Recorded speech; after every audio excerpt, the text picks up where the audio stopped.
Mueller could come to would be that he should never have accepted the position of special counsel, that he had conflicts so deep that accepting the role of special counsel could not be ethical and appropriate.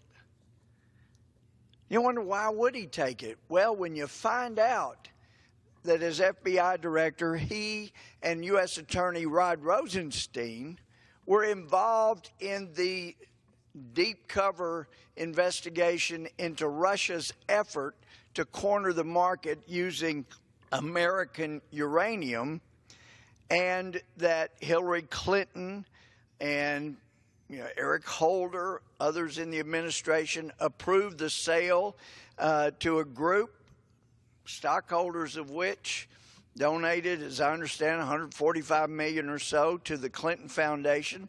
In effect, the Clintons hit the Russian mega lottery, the Mega Millions lottery from Russia. And just a little tease was the $500,000 fee for just giving one little short speech by Bill Clinton. But if we look back at what has gone on, just look at some of the facts. It was shocking that FBI Director Comey did not have Cheryl Mills interviewed. She was Clinton's former chief of staff at the State Department.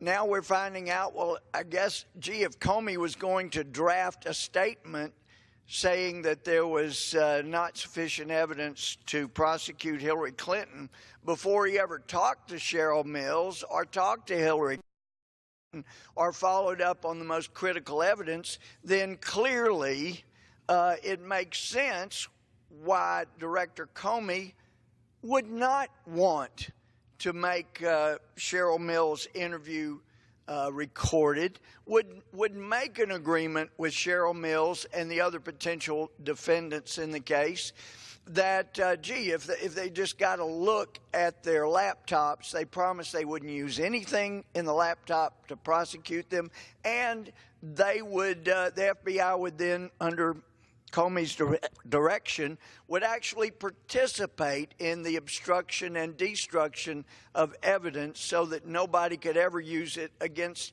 any of them. Now, originally we thought that might only be Hillary Clinton, but as we find out, Mr.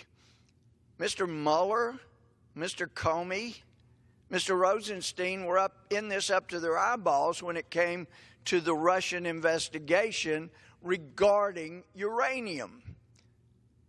If they were doing their jobs, they should never, ever allowed that sale of American uranium to go to a company that they knew would end up in Russian hands.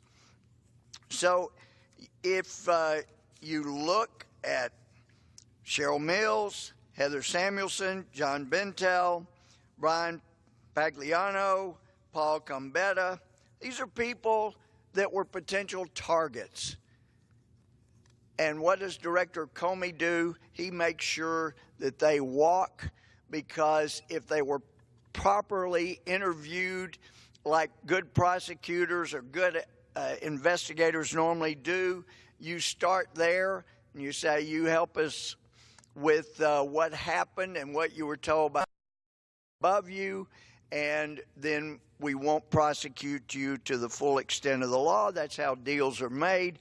That's how you get to a Mr. Big in a racketeer organized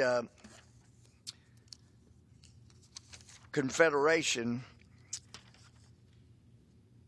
Mr. Comey and the FBI apparently relied on the Fusion GPS investigation, knowing where it came from, knowing who paid for it.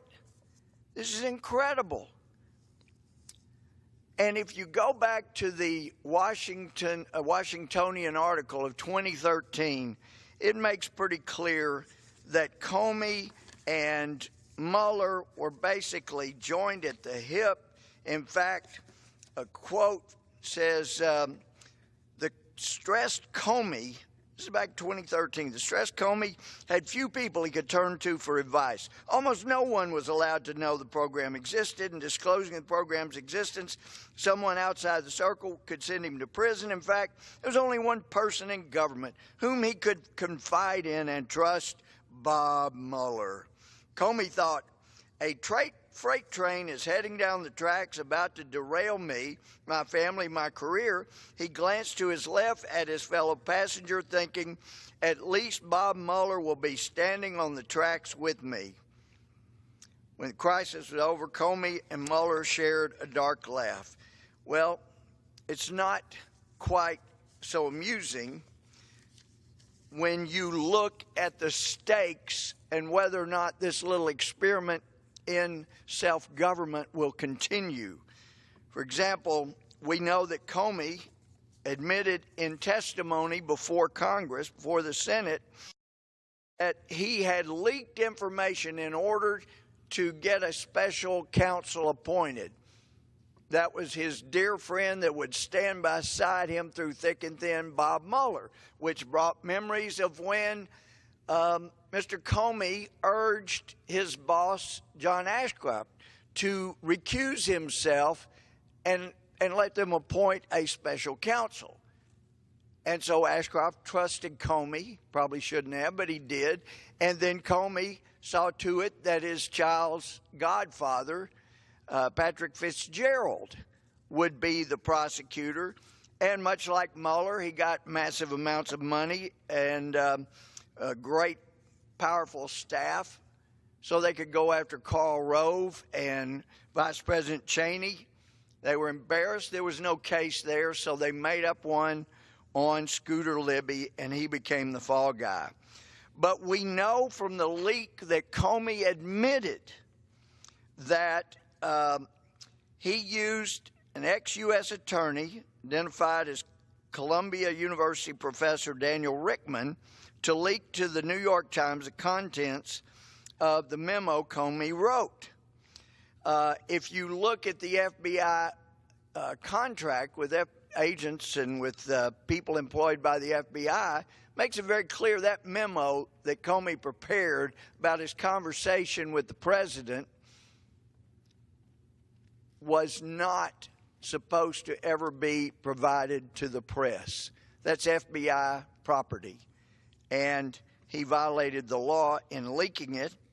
But if you look, then Professor Daniel Rickman got that to a New York Times author, Michael Smith, who later wrote the Comey memos, in which Comey told Congress he directed Rickman to leak. Well, if you go back through and you start looking for this common thread, Michael Smith writing stories for the New York Times about leaks, you find a number of cases where it appears likely, whether it's March 1st, March 4th, March 5th, March 6th, it appears likely that this was James Comey leaking again. The only question is, did he commit a crime in one or all of those events? And the answer is, we'll never know as long as Bob Mueller is special counsel. He needs to have the decency to say it was a mistake for me to take this on. It was a mistake when Comey testified. There was no evidence of any collusion between Donald Trump and the Russians. It was a mistake for him to leak out that night that now he's investigating the president for obstruction of justice. Why would he do that? So that he wouldn't get fired, because there was no purpose in his investigation. And why would he indict people when he did? Because even the Wall Street Journal and others around this town began to say, you know what, Mueller really should resign. He had to get those indictments out quick so people would not keep calling for his resignation. Well, some of us are. We've got to clean this town up, and it will start with the resignation of Mr. Mueller and a proper investigation of all of this underlying case involving Comey, Lynch, the Clintons, and Russia, and Rod Rosenstein that oversaw the Russia case before he